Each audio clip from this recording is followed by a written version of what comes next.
नमस्कार। समय संवाद में आपका स्वागत है। मैं हूं सर्वेश कुमार सिंह। राहुल गांधी एक और यात्रा पर निकलने वाले हैं। लोकसभा चुनाव से पहले कांग्रेस ने राहुल गांधी की दूसरी यात्रा की घोषणा कर दी, लेकिन इस बार राहुल गांधी भारत नहीं जोड़ेंगे, वो भारत को न्याय दिलाएंगे। राहुल गांधी की जो पहली यात्रा थी, जो दक्षिण से और उत्तर तक हुई थी, उसका नाम भारत जोड़ो यात्रा था। लेकिन इस बार जो यात्रा की घोषणा हुई है, इस यात्रा का नाम रखा गया है भारत न्याय यात्रा।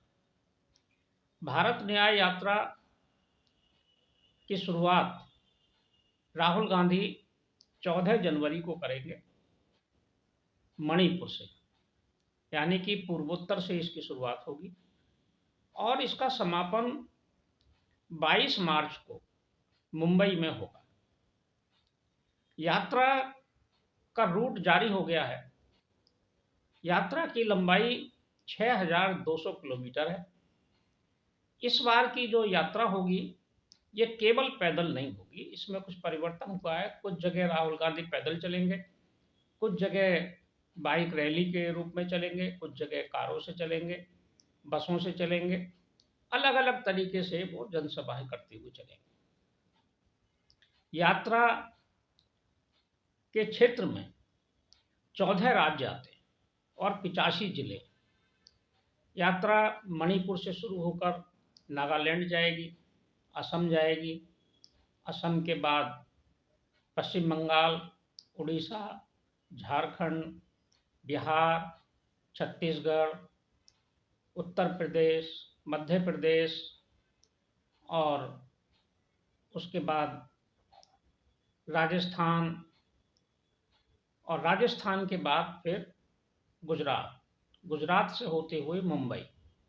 इस तरह से यात्रा 14 राज्यों को होकर 14 राज्यों में होकर गुजरेगी। यात्रा का खास मकसद इस बार ये रखा गया है कि वो फोकस करना चाहते हैं ऐसे वर्गों पर जिनको अगले लोकसभा चुनाव में मुद्दा बनाया जा सके। इसलिए इसका नाम न्याय यात्रा रखा गया है। मणिपुर का नाम यात्रा शुरू करने के लिए स्थान जो तय किया गया है, वो भी खास मकसद से रहा है। मणिपुर चर्चा में रहा है, मणिपुर हिंसा को लेकर और महिलाओं से दुर्व्यवहार के मामले को लेकर मणिपुर काफ़ी लंबे समय तक चर्चा में था। मणिपुर के मुद्दे को वो खास तौर से उठाएंगे। महिलाओं का, किसानों का, आदिवासियों का, युवाओं का, ये सब मुद्दे उठाते हुए राहुल गांधी मुंबई पहुंचेंगे और उन्होंने इसीलिए इसको न्याय नाम दिया है। यात्रा की लंबाई भी काफ़ी है, लेकिन यात्रा बहुत बड़ी चुनौतियों से गुजरेगी। राहुल गांधी ने यात्रा का जो समय तय किया है वो बड़ा चुनौतीपूर्ण है, क्योंकि 14 जनवरी को जब यात्रा शुरू होगी तो वो माहौल उस समय देश में राम मंदिर के प्राण प्रतिष्ठा का होगा, क्योंकि 22 जनवरी को अयोध्या में राम मंदिर में भगवान रामलला की प्रतिमा में प्राण प्रतिष्ठा होनी है और उसमें प्रधानमंत्री नरेंद्र मोदी भाग लेंगे, देश भर के साधु संत भाग लेंगे। पूरे देश में एक राममय माहौल होगा। ऐसे भगवा माहौल में राहुल गांधी अपनी यात्रा शुरू करेंगे। तो मीडिया के सामने भी और देश में चर्चा में आने के लिए भी ये राहुल गांधी के लिए एक चुनौतीपूर्ण कार्य होगा कि मीडिया और देश का जनमानस इस यात्रा की तरफ आकर्षित होगा या राम के भक्ति भाव में डूबा होगा। लेकिन फिर भी उन्होंने चुनौतीपूर्ण कार्य किया है और ये फैसला लिया है कि वो यात्रा पर निकलेंगे। दूसरी तरफ भारतीय जनता पार्टी भी अपनी एक यात्रा में व्यस्त है, जहां राहुल गांधी न्याय यात्रा लेकर निकलने वाले हैं जनता में संदेश देने के लिए। वहीं भारतीय जनता पार्टी ने अपनी यात्रा एक पहले से ही शुरू कर रखी है। इस यात्रा का नाम है विकसित भारत संकल्प यात्रा। हालांकि विकसित भारत संकल्प यात्रा भारत सरकार की योजनाओं पर आधारित है और भारत सरकार की मशीनरी और राज्य सरकारों की मशीनरी उसमें लगी हुई है, लेकिन भारतीय जनता पार्टी के नेता भी इसके साथ जुड़े हुए हैं। भारतीय जनता पार्टी के नेता विकसित भारत संकल्प यात्राओं में जा रहे हैं और वहाँ जनसंपर्क भी कर रहे हैं। तो एक साथ दो यात्राओं का माहौल देश में देखने को मिलेगा।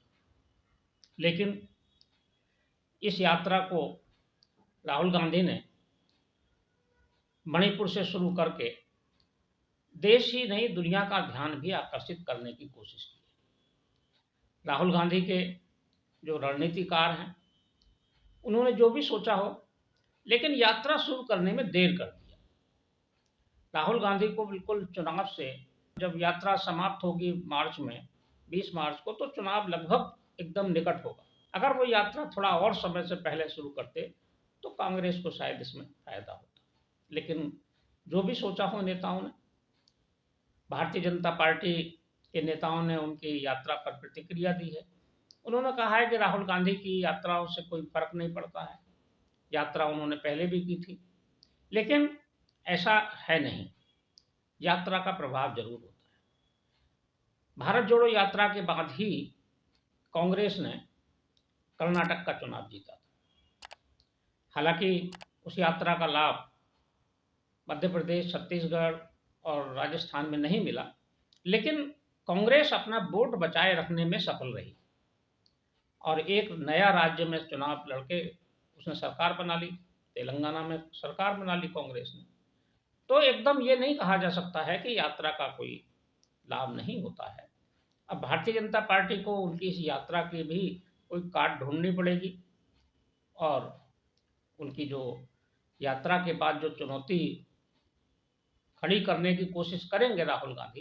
हालांकि राहुल गांधी कुछ ना कुछ कंट्रोवर्सी में पड़ जाते हैं और वो भारतीय जनता पार्टी को कुछ करना नहीं पड़ता, खुद ही वो जो है वो कंट्रोवर्सी की वजह से राहुल गांधी फायदा करते करते कांग्रेस को थोड़ा पीछे भी ले जाते हैं।